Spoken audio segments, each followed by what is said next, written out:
3 statistical secrets that you need to know heading into the French Grand Prix. Welcome to the Pit Wall, your stop for fantasy Formula One content. You can like and subscribe for more content like this. I'm J Jack, and let's go. The first statistical secret is track limits.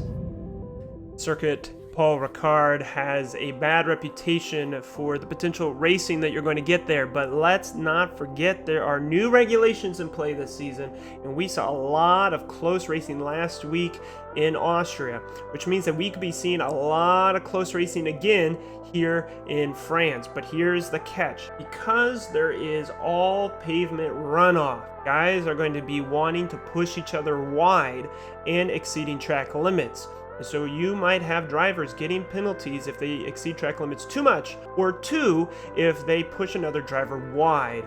Now remember, the FIA does not tell drivers and teams to give the positions back. If they don't do it, it'll be investigated at the end of the race. This is different from previous seasons. You want to make sure you got a driver who's going to be elbows out, but safe. And hopefully we don't get DRS trains down into Sector 2. Last thing to remember here is because of the heat and because of this whole pavement across the whole thing, you're going to have a heat sink.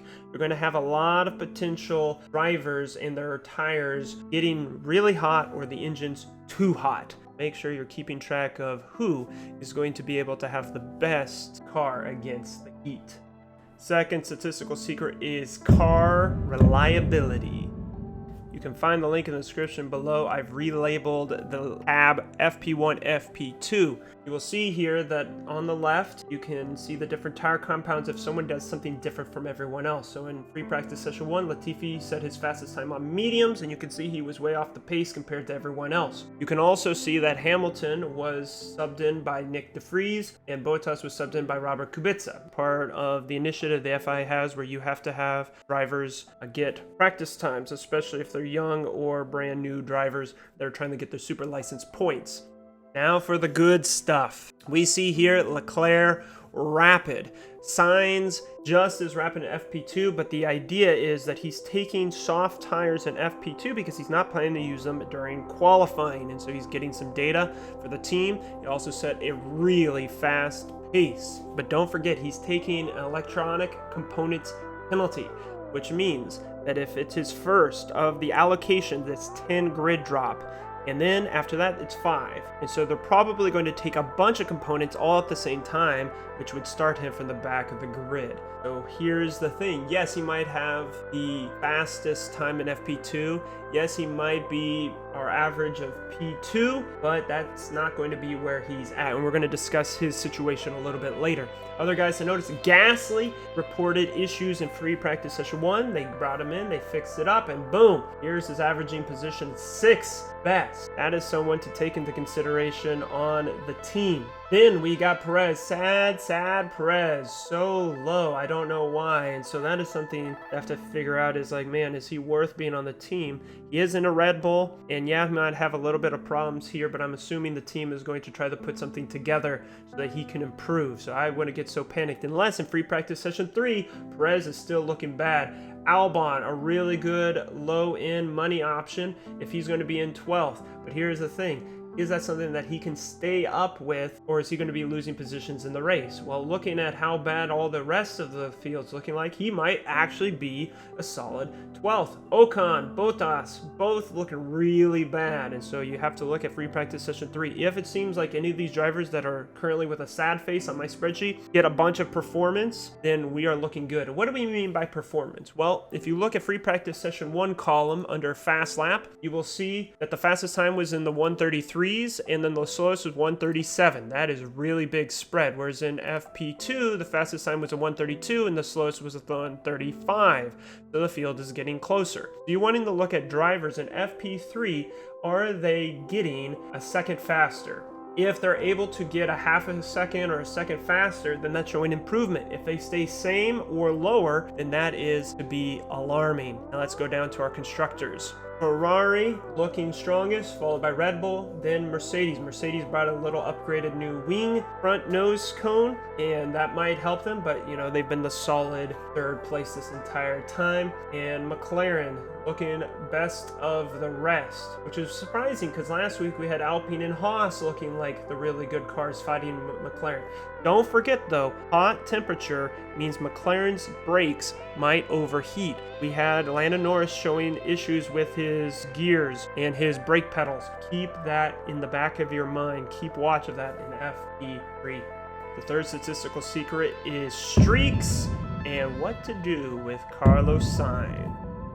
We have only one driver eligible for a streak this race, and that would be Hamilton with a quali. That seems like that'll be pretty easy for him to get, plus 5 points. He is still, though, pretty unideal as it comes to how much he is scoring to how much he costs. If you look over in the value column, you'll see Hamilton. He is really low. Negative 2.7%, only scoring 0.8 points per million. But if you look over at the score, the 3 race average, Hamilton's been averaging 40 points per race. That is because of reliability issues of the cars in front of him. But let's scroll down to our constructors. Haas, what? A race streak potential. Well, not after their FP1, FP2 showings. It doesn't look like that's going to happen unless in FP3 you're starting to see that they're doing some good race pace in their simulations. But of course, no one's going to probably have them on their team. Ferrari with the quali streak, but like I said, because Sainz is going to be taking an engine pilling, let's say he puts on pole position, a 10 grid spot will still put him in 11th. So there is absolutely no way Ferrari can get this quali streak. Here's the thing, if you've already used your substitutions, can you pick up Red Bull? Do you have the budget to pick up Red Bull? What happens if Perez is languishing in the back? Are you going to spend even more money to get Mercedes? That is up for you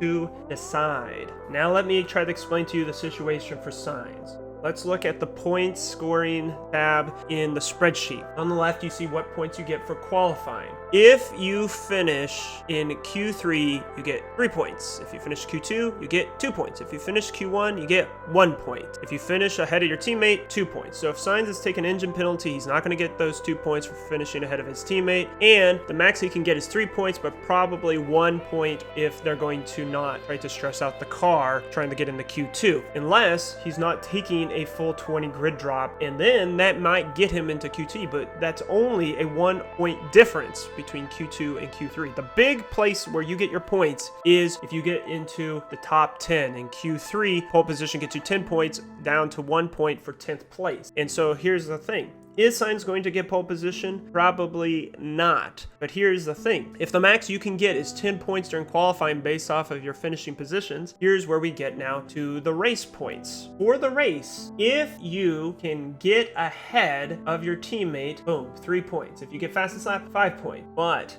10 points can be scored for gaining positions. A max of 5 positions will give you 10 points. So if he's going to lose, let's say, less than 10 points during qualifying, he could get that back during the race by overtaking. But remember, the track could have situations where drivers are going to get into crashes. But don't forget that Paul Ricard has a lot of runoff area, a lot of pavement, not a lot of walls. So it's very likely that he could have an issue, but then he could come back to the track safely. Last year, Verstappen made a mistake on the opening corner at this circuit. Hamilton took the lead, but through pit stop strategy, Verstappen was able to pass Hamilton again. Same thing could happen with Sainz. He does not have to be the fastest driver in the opening lap to pass people. With a good, solid tire strategy, Sainz could make up the positions, which is why he may not be the worst option, even if he's taking a grid position. Last thing we want to look here is to try to illustrate how this works as it pertains to him gaining or losing positions. Let's say he was to go all out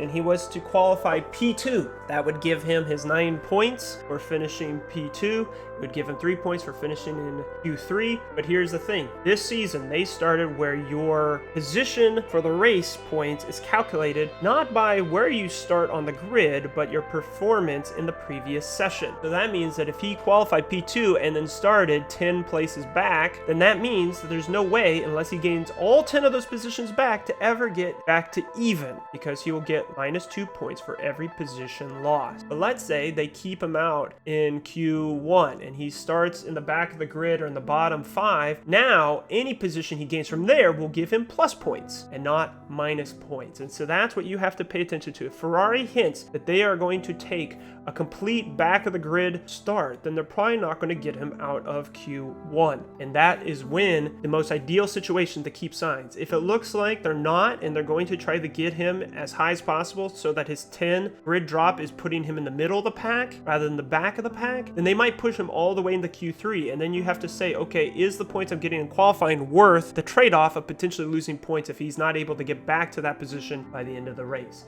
Up to you. What do you think of how Sainz and his team play his car replacement parts? It's now time for my picks. You can see on the left and the right, my two teams are roughly 100 points between. Team 2, because of some recent weeks' performance, is actually outperforming Team 1. You can see here, though, that of the sub bank, I've used all that I can have on Team 1 before getting penalty. That puts me in a weird position for this $108.1 million team, because we see now with Sainz taking his electronic components penalty and potentially other penalty that there's no way Ferrari's getting this qualifying streak. So then the bigger issue is I'm locked in to Schumacher, Magnussen, and they're also not looking that good. But I do have Leclerc, Verstappen, and Perez, so I don't have to worry about Sainz as bad. But it would have been good if I could have put in another option of subbing in and out, which brings me to Team 2. I have Red Bull, which is going to seem like the strong option unless Perez continues to languish at the back. Schumacher is not necessarily looking as strong, but that means that I can definitely sub in Magnus. And then that brings me to Alonso, who also was not looking so good. I've got 2 free subs. So let's say that I sub out Alonso and I get the hot looking Gasly. Boom, I got 1.2 million, which could allow me to still pick up Magnussen, who's still cheaper than Schumacher. What a madness. So that's what I'm thinking about for my team. I won't make those substitutions just yet because I have to make sure that there is no reliability issues like Gasly was reporting in free practice session 1. I'd like to promo for you our season-long Pit Wall League. Over 1,100 entrants. You can have up to 3 teams, see how people are doing around the world, and learn looking at other people's teams. But if you want a challenge, a 1 race challenge, find the code on the screen and in the description below for our 1 race challenge for the French Grand Prix. 1 team, 1 entrant, 1 opportunity to get on our leaderboard. And just a reminder, we do not calculate mega drivers, just the base points. But if you are our top 3 scorers, or top 3 performers from this race, you get on our ORC leaderboard and you get a special podium ceremony at the end of our next Pitwall podcast. And there we have it. Thanks so much for taking this time for the statistical deep dive. Don't forget, watch free practice session 3. Keep track if drivers are having to take grid drops because of changing parts and if they're going to be breaking down in the race. And until next time, we'll see you on the pit wall.